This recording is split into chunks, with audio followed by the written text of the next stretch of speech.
Panvision TV presents. বিয়ের সময় দেখা যায় যে মেয়েদের কাছে গিয়ে কবুল বলানো হয়, এটি শরীয়ত সম্মত কিনা?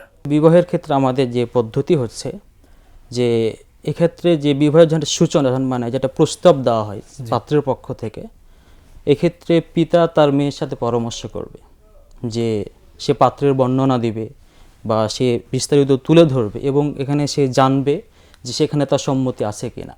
জি, এখানে আমাদের একটা বিষয়ে ভুল হয়ে থাকে, অনেক সময় দেখা যায় যে পিতা জোর করে মেয়েকে, আবার অনেক সময় এটাও যেমন ভুল, আবার অন্যদিকে দেখা যায় মেয়ের আবার অভিভাবকের সম্মতি ছাড়াই গোপনে বিয়ে করে ফেলে, এটাও ভুল। তো এখানে হচ্ছে একটা মিউচুয়াল ব্যাপার, অর্থাৎ যেমন মেয়ের যেমন সম্মতি থাকতে হবে ঠিক এখানে অভিভাবক অর্থাৎ পিতারও সম্মতি থাকতে হবে। তো এক্ষেত্রে আমাদের পিতা প্রথমেই যখন প্রস্তাব দিবে মানে ছেলের পক্ষ থেকে, তো অভিভাবক তখন মেয়ের সাথে পরামর্শ করবে এবং মেয়ের সম্মতি নিয়ে নেবে যেখানে সে সম্মতি আছে কিনা। পিতা যখন সম্মতি নিয়ে নেবে অথবা অভিভাবক যে আছে সম্মতি যখন নিয়ে নেবে, তখন মোটামুটি মেয়ের কাজ শেষ।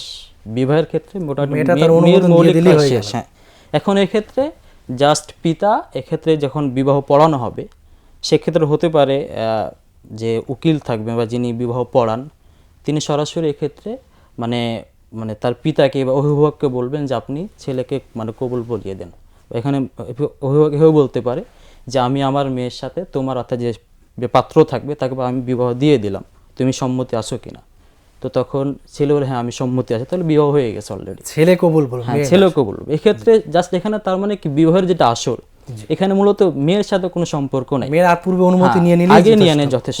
জাস্ট শুধুমাত্র সেখানে যে অভিভাবক থাকবেন তিনি এটা মোটামুটি তার থেকে সম্মতি নিয়ে নেবেন। হতে পারে যেটা যিনি বিবাহ পড়ান তিনি কি করতে পারেন, তার বলতে পারেন ঠিক আছে অভিভাবককে বলতে পারেন যে আমি আপনার যেটা সবথেকে উত্তম পদ্ধতি সেটা হচ্ছে সরাসরি অভিভাবক তিনি বিবাহ পড়িয়ে দিবেন। বলবেন যে অর্থাৎ ছেলেকে বলবেন যে আমি আমার কন্যাকে বিবাহ দিতে চাচ্ছি, তুমি সম্মতি আছো কিনা। যখন পাত্র যখন সম্মতি দিয়ে তখন অটোমেটিক বিবাহ শেষ হয়ে গেছে, নাক সম্পূর্ণ।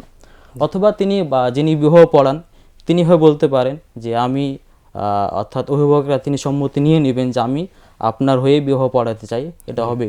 তো যদি অভিভাবক বলেন যে ঠিক আছে আমার পক্ষ থেকে আপনি বিবাহটা পড়িয়ে দেন, তাহলে বিবাহ পড়িয়ে দিবেন, যে যিনি মৌলানা আছেন তিনি পড়িয়ে দিবেন। এক্ষেত্রে ওখানে মেয়ের কাছে গিয়ে কবুল বলানো এটা প্রয়োজন নাই। এবং এটা হচ্ছে ইসলামের একটা আমাদের জানতে হবে যে এটা হচ্ছে কিন্তু মেয়ে কিন্তু মাহারাম তখনও, মানে এখানে যখন আমাদের দেখা যায় আমাদের সমাজে যখন বিবাহ পড়ানো যান তখন কাজী যাই অথবা যিনি মাওলানা সাহেব তিনি বিবাহ পড়াতে যান, তিনি কিন্তু তখনও তার মানে মহিলার কিন্তু ওই গায়ের মাহারাম আছেন। তো এখানে তার সাক্ষাৎ হচ্ছে, এটা কিন্তু ইসলামের দৃষ্টিতে হারাম। এবং তার সাথে আরো যায়, অনেকেই যায় সাক্ষী স্বরূপ, অনেকে যায়। তার মানে এখানে যে আমরা এখানে যখন মেয়ের কাছে যাই, তো এটা আমরা প্রথমে বললাম এখানে প্রয়োজন নাই, আবার যখন যাচ্ছে তখন কিন্তু আবার যে পর্দা লঙ্ঘন হচ্ছে বা মাহারাম গায়ের মাহারাম এই বিধানটা লঙ্ঘন হচ্ছে। তো এক্ষেত্রে ওই বিবাহের আসে এক্ষেত্রে মানে মেয়ের ওখানে কবুল বলানোর কোনো প্রয়োজন নেই।